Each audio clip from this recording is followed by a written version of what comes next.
Hello everyone, welcome to my YouTube channel. আজকের এই ভিডিওতে আমি আলোচনা করব ভিটামিন সম্পর্কে যাবতীয় তথ্য এক্সামের পার্সপেক্টিভে। তো চলো শুরু করা যাক। ভিটামিন হলো এমন একটি মাইক্রোনিউট্রিয়েন্ট যেটা আমাদের বডির পক্ষে খুবই একটা প্রয়োজনীয় উপাদান, যেটার অভাবে আমাদের শরীরে নানা প্রকারের রোগ দেখা দিতে পারে। ভিটামিন আবিষ্কার করেছেন বিজ্ঞানী কাসিমির ফাঙ্ক 1912 খ্রিস্টাব্দে। ভিটামিন দুই প্রকারের হয় কি কি? একটা হচ্ছে ওয়াটার সলিউবল আর একটা হচ্ছে ফ্যাট সলিউবল। ওয়াটার সলিউবল মানে জলে দ্রবীভূত হয় যেটা, আর ফ্যাট সলিউবল মানে স্নেহে দ্রবীভূত। ওয়াটার সলিউবলের মধ্যে পড়ছে ভিটামিন বি অ্যান্ড সি, আর ফ্যাট সলিউবলের মধ্যে পড়ছে ভিটামিন এ, ডি, ই এবং কে। ভিটামিন এর বিজ্ঞানসম্মত নাম হচ্ছে রেটিনল, এবং এটির অভাবে আমাদের বডিতে নাইট ব্লাইন্ডনেস, জেরপ্থ্যালমিয়া হতে পারে।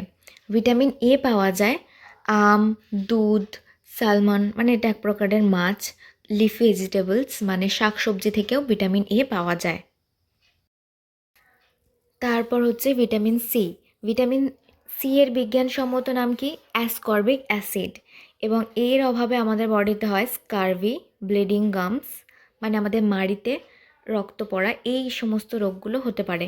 ভিটামিন সি আমরা কোথা থেকে পাই? সাধারণত ফল থেকে, যেমন অরেঞ্জ, গুয়াভা, এগুলো থেকে আমরা বেশি পরিমাণে ভিটামিন সি পেতে পারি। ভিটামিন ডি এর বিজ্ঞানসম্মত নাম হচ্ছে ক্যালসিফেরল, এবং এটি আমাদের হাড়কে মজবুত করতে সাহায্য করে। এর অভাবে রিকেট, অস্টিওপোরোসিস এই রোগগুলো হয়। এগুলো সবে আমাদের হাড়ের দুর্বলতার জন্য হয়। আর এটা সোর্স হচ্ছে সানলাইট, ফিশ অয়েল মানে সূর্যালোক থেকে, এবং মাছের তেল থেকে আমরা ভিটামিন ডি পাই। ভিটামিন ই এর বিজ্ঞানসম্মত নাম হচ্ছে টোকোফেরল, এবং এটি অ্যান্টি স্টেরিলিটি ভিটামিন নামেও পরিচিত, অর্থাৎ এটা বন্ধ্যাত্বকে রোধ করে। এটা আমরা পাই স্প্রাউট থেকে, মানে ওই অঙ্কুরিত ছোলা, এই সমস্ত জিনিস থেকে আমরা ভিটামিন ই বেশি পরিমাণে পেয়ে থাকি। ভিটামিন কে হচ্ছে দু প্রকার হয়, একটা হচ্ছে ভিটামিন K1 আর একটা হচ্ছে ভিটামিন K2। ভিটামিন K1 এর বিজ্ঞানসম্মত নাম হচ্ছে ফাইলোকুইনন, এবং এটা কোথা থেকে পাওয়া যায়? গ্রিন লিফি ভেজিটেবলস যেমন স্পিনাচ, ব্রকলি মানে পালং শাক, ব্রকলি, এই সমস্ত কিছু থেকে পাওয়া যায়। এবং ভিটামিন K2 যেটার বিজ্ঞানসম্মত নাম হচ্ছে মেনাকুইনন, এবং এটা অ্যানিম্যাল প্রোডাক্টসে যেমন লিভার, এগ, চিজ এগুলো থেকে পাওয়া যায়। ভিটামিন কে ব্লাড ক্লটিং অর্থাৎ রক্ততঞ্চনে সাহায্য করে। রক্ততঞ্চন মানে আমাদের যখন বডিতে কোথাও কেটে যায়, রক্ত পড়া শুরু হয়, তখন ভিটামিন কেটা সেটা তঞ্চনে সাহায্য করে। এটার অভাবে রক্ততঞ্চনের প্রসেসটা স্লো হয়ে যায়, অনেক সময় আমাদের অনেক ক্ষতিও হতে পারে, রক্ত বন্ধ হওয়া থামে না।